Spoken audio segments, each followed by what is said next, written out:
Mesdames et messieurs, bonsoir. Les États généraux du Parti communiste français sont réunis aujourd'hui et dimanche au Palais des Congrès de Paris. Une conférence nationale d'une importance primordiale à quelques semaines seulement des élections du 12 mars prochain. Devant 3000 délégués, c'est Georges Marchais qui a ouvert ce matin la conférence par un long rapport qui sera suivi d'une discussion qui doit se prolonger jusqu'à demain après-midi. Une fois de plus, Georges Marchais n'a pas mâché ses mots en parlant de ses ex-alliés de la gauche. Nous aurons l'occasion d'y revenir plus en détail au cours de notre édition principale à 19h30.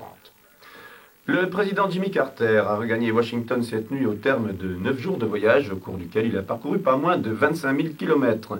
Il a parlé comme l'un des plus beaux jours de sa vie de son pèlerinage sur les plages du débarquement de Normandie. De son côté, Cyrus Vance est lui aussi rentré aujourd'hui, mission accomplie. La couronne de Saint-Étienne, conservée aux États-Unis depuis 1945, fait à nouveau partie du trésor national hongrois. Proche-Orient, le Liban est de plus en plus inquiet de la manière dont se présente le règlement du problème du Proche-Orient. Et le président Sarkis craint qu'une autonomie éventuelle de la Cisjordanie laisse complètement de côté le problème des 2 millions de Palestiniens réfugiés au Liban. Jamais nous n'accepterons une telle solution, a-t-il dit aujourd'hui en s'adressant au corps diplomatique.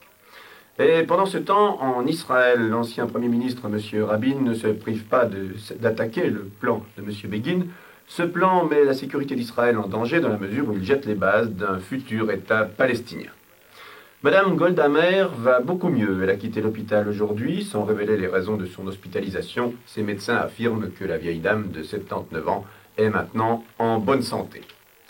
Nouvelle mesure américaine en faveur du dollar. La Banque centrale américaine a décidé de porter le taux d'escompte de 6 à 6,5%. 2 jours après la décision d'intervenir massivement pour soutenir le dollar, cette décision devrait être de nature à calmer le marché au lendemain de la journée la plus noire qu'ait connue la bourse de New York depuis 2 ans. Cambodge-Vietnam, les combats semblent avoir perdu de leur intensité. L'offensive vietnamienne semble terminée. Les forces de Hanoï semblent consolider leur position. Elles tiennent une zone de 30 km en territoire cambodgien, dans la zone dite du bec de Canard. Émile Polac est mort hier soir à Marseille. Le grand avocat est décédé à l'âge de 63 ans des suites d'une longue maladie. Certaines plaidoiries l'avaient rendu célèbre, celles qu'il avait faites dans l'affaire des bijoux de la Begum notamment, et dans l'affaire Dominici.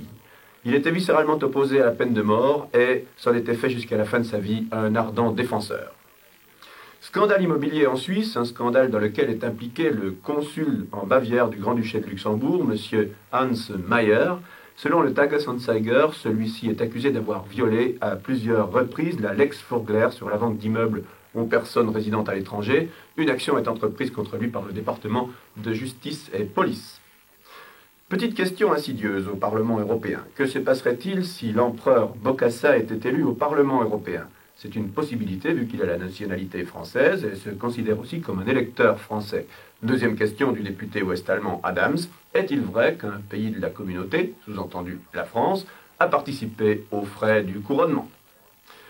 En ski, deuxième victoire en 2 jours pour l'Autrichienne Anne-Marie Moser-Pröll, ici au centre. Elle a remporté la descente de Fronten avec plus d'1 seconde d'avance sur l'américaine Cindy Nelson à gauche et Marie-Thérèse Nadig à droite qui remporte une brillante 3e place.